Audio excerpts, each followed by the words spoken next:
आज बाबा ने ऐसी कृपा करी कि बहुत अच्छे से कार्य चला और बहुत अच्छे से चलते चलते अब ये स्थिति है कि आने वाले समय में विदेशों में भी इनका कार्य प्रारंभ हो रहा है। ये शिव तत्व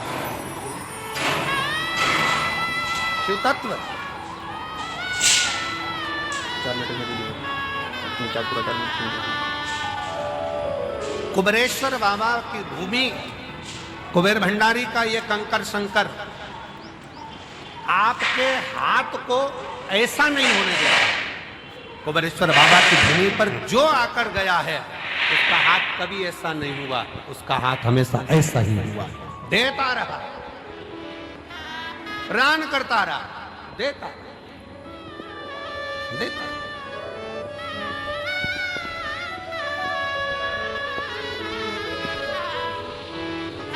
बस दिल से विश्वास के साथ उसको भजो, विश्वास के साथ।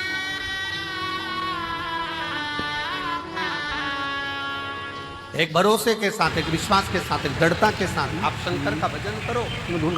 अपने भीतर का अहम, अपने भीतर का अहंकार, अपने भीतर का काम, अपने भीतर की आसक्ति, अपने भीतर की तृष्णा, अपने भीतर का लोभ, अपने भीतर की वासना, इन सबको त्याग दीजिए, सब छोड़।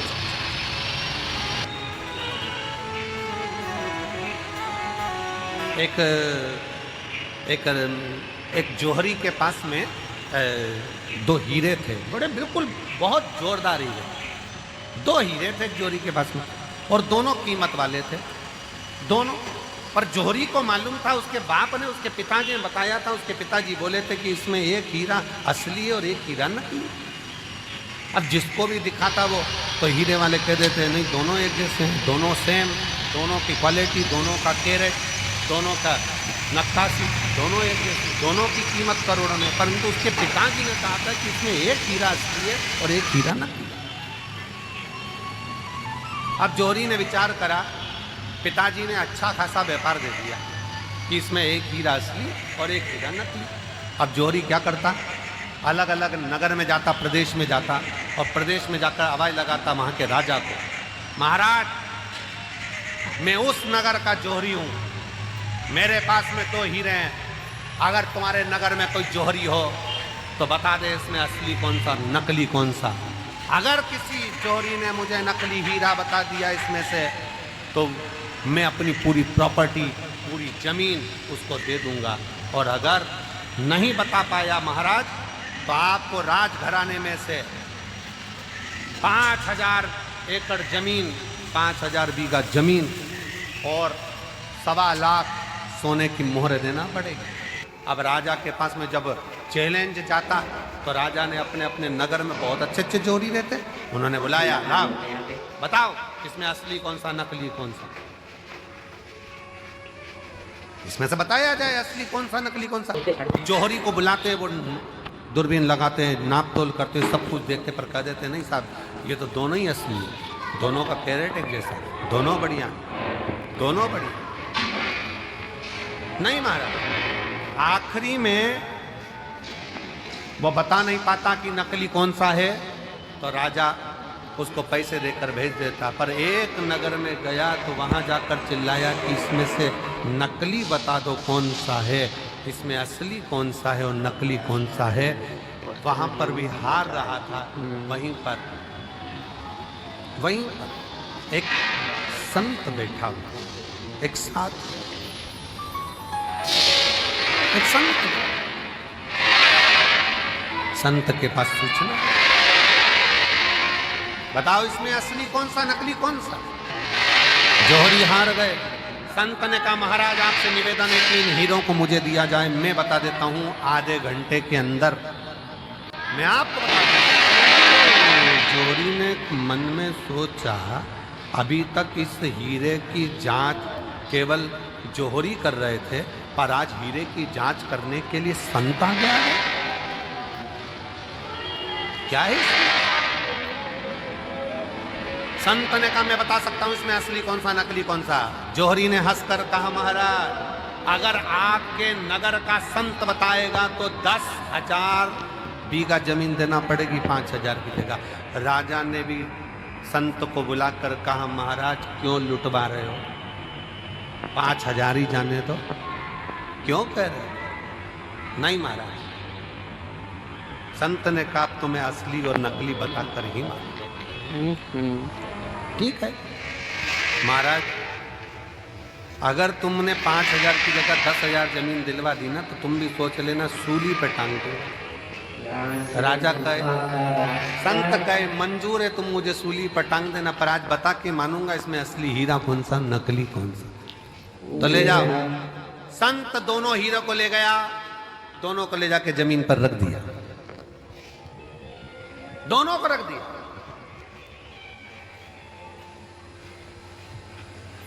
बैठ गए। 20 मिनट बाद उठकर गया संत, हीरा उठाया, विष्णु माता जी दूसरा हीरा उठाया और राजा के हाथ में दे दिया। ये जो दूसरा हीरा है ना, ये नकली है। विष्णु माता की जौहरी ने कहा तुम कैसे कह सकते हो कि ये असली और ये नकली है? गर्मी पाकर भी जो ठंडा रहे वो हीरा है। धन की थोड़ी सी गर्मी पाई और गर्म हो गए, तो मुझे जानता नहीं है, पहचानता नहीं है, मैं ये हूं, मैं वो। कांच, काया की थोड़ी सी गर्मी मिल गई, मैं बड़ा सुंदर, मैं बड़ी सुंदर, मैं बड़ा सुंदर। काया की गर्मी आ गई। बात बात में कह देना अपना चेहरा देख कर, अच्छा अपना चेहरा देख कर। गर्मी कांच का टुकड़ा, धन की गर्मी, वैभव की गर्मी, सत्ता की गर्मी। जरा सी कुर्सी आई, पद मिल गया, प्रतिष्ठा मिल गई, कुर्सी मिल गई, सत्ता मिल गई, अहंकार में फूल गए सब। तो मुझे जानते नहीं हो, मेरे पास ये पद है, मैं वो हूं, मैं वो हूं। गए, समझ गए कि ये कांच है। हीरा कितनी भी गर्मी पड़ जाए पर हीरा अपना तत्व नहीं भूलता। हीरा ठंडा की ठंडा ही रहता है, वो भले करोड़ों का।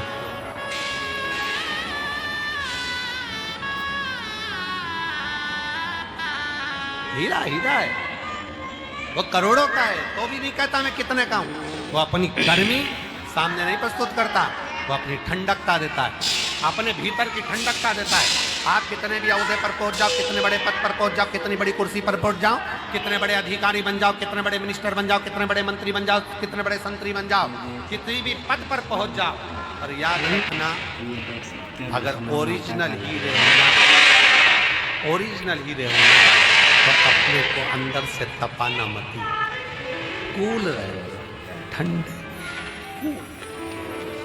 जरा सा वैभव आया, मकान बन गया, जोरदार बंगला बन गया, जोरदार गाड़ी आ गई, और मालूम पड़ा किसी को गिने ही ना, तो समझ लेना कांच का टुकड़ा है, थोड़े दिन का, हल्का सस्ता।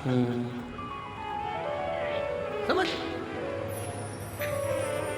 तुम देखो कई घर में बहुत, वैसे तो आजकल की जितनी बहुएं आती हैं, बेटियां आती हैं, वो ऐसा व्यवहार नहीं रखती हैं, पर पूर्व समय के बहुत सारी फिल्में जो बनती थी ना, पहले के समय में जो फिल्म बनती थी, आप उसको देखना, उन फिल्मों में बहुआं आती थी और अपना रोल अदा करती थी। और तुम मुझे जानती नहीं हो, जेठानी से कहे तुम काम करो, मैं तो अप टू डेट, देवरानी से कहे तू कर, मैं अप टू डेट। ये क्यों दिखाते थे? उसमें यही दिखाते थे कि गर्मी है, जो गर्म हो रहा है, धन को देखकर, वैभव को देखकर, सत्ता को देखकर, अपने धन और वैभव, सत्ता, प्रतिष्ठा को देखकर जो गर्म हो रहा है, वो कांच का टुकड़ा है, उसमें हीरापन नहीं है। हीरा वो होता है जो अपनी कीमत ही नहीं बोलता, वो अपनी कीमत बोलता ही नहीं। नम्रता उसकी कीमत, सहजता उसकी कीमत।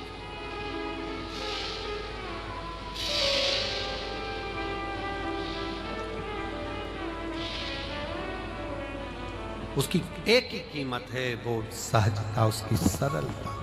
मेरे शंकर भगवान में बहुत बड़ी नम्रता, सरलता, सहजता कितनी होगी, जरा विचार करिएगा। दुनिया के लोग अमृत पी रहे हैं उनके सामने और उनको विष का कटोरा रख दिया गया। विष का कटोरा। ए मेरी जीजियों, एक बात बताएं आपको, बहुत सावधानी से सुनना, बहुत सावधानी से। तुम्हारे घर में शादी है ना, और शादी में सारे वीआईपी आए हैं ना, उन वीआईपीओं के लिए अलग से व्यवस्था है और तुम्हारे लिए एक साधारण सी व्यवस्था है। साधारण, बहुत समझना, बहुत। पर उसमें एक चीज देखना जरूर, वीआईपी है वो भी वही भोजन कर रहा है जो साधारण व्यक्ति कर रहा है। साधारण भी वही कर रहा है जो वीआईपी कर रहा है। तो समझ लेना कि थोड़ी सी सहजता रखिए। भोजन में कोई बढ़ोतरी कोई घटोतरी नहीं, कोई बढ़ोतरी कोई घटोतरी।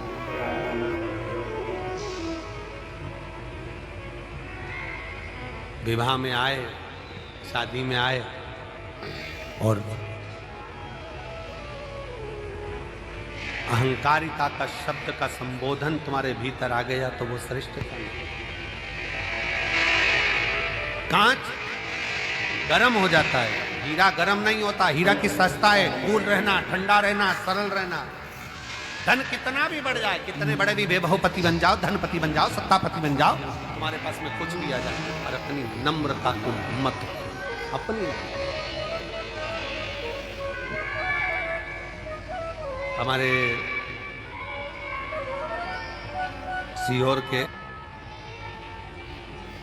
गांधी रोड पर रहने वाले श्री कमल जी झवर, एक बार उनके यहाँ भी अलम मध्य में सीहोर थे तो एक दिन कार्यक्रम के लिए वहाँ पहुँचे। झवर जी के, सुमित झवर के यहाँ कार्य था, वहाँ पहुँचे तो कमल झवर जी एक बात कह रहे थे कि गुरु जी, जब भी मेरा मन छोटा बनने का होता है ना, तो मेरी उम्र से जो बड़े हैं मैं उनके पास जाकर बैठ जाता हूं। जो मेरी उम्र से बड़े हैं मैं उनके पास जाकर बैठ जाता हूं। क्यों?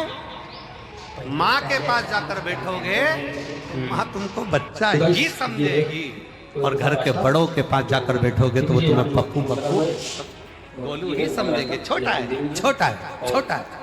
अपनी उम्र, अपनी तो पत्नी के साथ बैठे हो तो भी तुमको ये महसूस हो सकता है अब थोड़ी उम्र बढ़ती चली जा रही है। अपने बच्चों को देखोगे तो ऐसा लगता है कि अब ये बड़े हो गए, हमारी उम्र घटती चली जा रही है। पर अपनी माँ के पास, अपने पिता के पास, अपने ताऊ के पास, अपनी ताई के पास, अपने गांव में, अपने नगर में, अपने शहर में रहने वाले बुजुर्गों के पास आधा घंटा जाकर बैठोगे ना तो तुमको वही महसूस होने लगेगा कि आप वही छोटे की छोटे हो और ये सब बड़े हैं। और गाइस आप लोगों को पता है ये रहा हमारा भाई, नम्रता उसमें। और हमारा आपसे भी निवेदन है, वो शब्दों का स्मरण रखिएगा आपके भीतर। कुछ शब्द ऐसे होते हैं जो अपने जीवन में उतारने के लिए होते हैं। जब लगे आपको मेरी उम्र बहुत बढ़ गई है, 60 साल का हो गया, 70 साल का हो गया, बाल ऐसे हो रहे हैं, तो 70 साल वालों से भी निवेदन है, तुम्हारे कोई बुजुर्ग हो, तुम्हारे पहचान वाले कोई ताऊ हो, तुम्हारे घर के जो बुजुर्ग हो, आधे घंटे उनके पास जाकर बैठना। ऐसा लगेगा कि तुम अभी छोटे हो, बड़े तो ये बैठे, अभी छोटे हो, बड़े तो ये बैठे। और फिर निवेदन है, जितनी मेरी जीजियां कुबरेश्वर धाम पर आए, जितने मेरे जीजा कुबरेश्वर धाम पर आए, जितने मेरी बेटियां बेटे कुबरेश्वर धाम पर आए, आप ये मानकर चलना हमारा बाप अभी सिर पर बैठा है, हमारी पूरी जिंदगी इसी के सुप्रत है, ये संभालेगा, देगा और भरेगा, वो करेगा।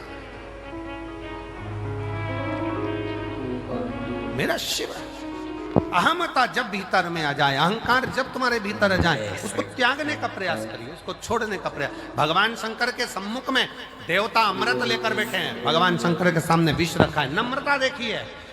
पार्वती जी कर रही है, विष मत पीना प्रभु। भगवान विष्णु, भगवान ब्रह्मा, इंद्र, गरुण, वरुण, सारे 33 कोटि देवता अमृत पी रहे और तुम विष पी रहे। भगवान कहते हैं मैं विष पीऊंगा। क्यों? क्यों? किस लिए? शंकर भगवान कहते हैं मैं विष कोई नहीं पिएगा तो इस पृथ्वी पर डाल दिया जाएगा। पृथ्वी पर अगर विष का कटोरा रखा गया ना, विष का एक बूंद भी अगर पृथ्वी पर गिर गया ना, ये पूरी पृथ्वी बंजर हो जाएगी, वृक्ष सूख जाएंगे, पक्षी मर जाएंगे, पशु तड़फेंगे, मनुष्य तो कहां समा जाएगा, दिखेगा नहीं। भगवान कहते हैं मैं देवताओं के लिए विष नहीं पी रहा हूं। शंकर भगवान कहते हैं मैं तो मेरे इस परिवार के लिए विष पी रहा हूं, जिसको पीकर मैं इनको बचाना चाहता हूं। चलो एक बात अच्छे से समझो, मां पार्वती जी देख रही हैं। शंकर भगवान ने पार्वती से कहा, पार्वती तू अपनी 64 योगनियां प्रकट कर ले। 64 योग। पार्वती जी ने पूछा क्यों? मैं 64 योगनी का रूप धारण क्यों करूं? पार्वती तुम 64 योगनियां प्रकट कर ले। क्यों? हे जगत जननी, जब मैं विष पीऊंगा ना, मान लो भूल से भी अगर ये कटोरे में से, पात्र में से अगर भूमि पर गिरेगा ना, तो मेरे ये बच्चे, ये पूरी पृथ्वी नष्ट हो जाएगी। एक काम करना, विष की अगर बूंद पृथ्वी पर गिरे तो शक्ति तुम उसको धारण कर लेना। 64 योगनियों, देवियों, तुम उसको धारण कर लेना। तो जितना विष शंकर भगवान ने ग्रहण करा है, उतना हलाहल मां जगत जननी कंठ पर बैठकर भी धारण करी है, स्वयं कंठ पर।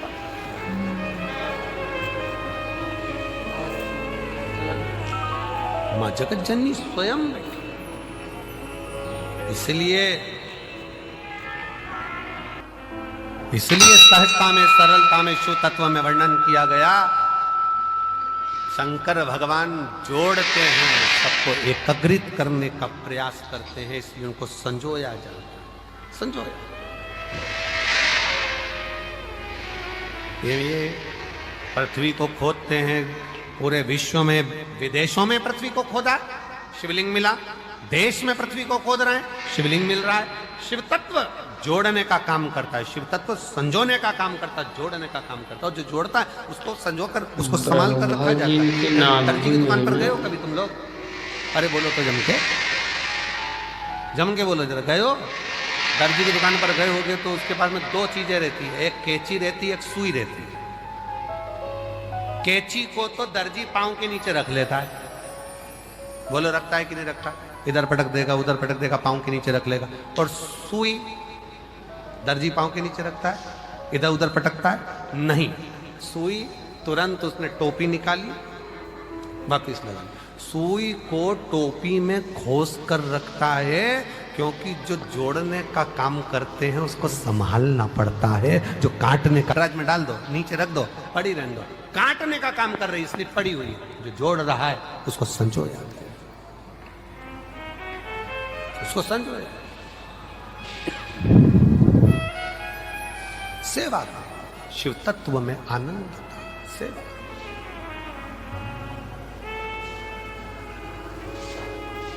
देवा महादेवा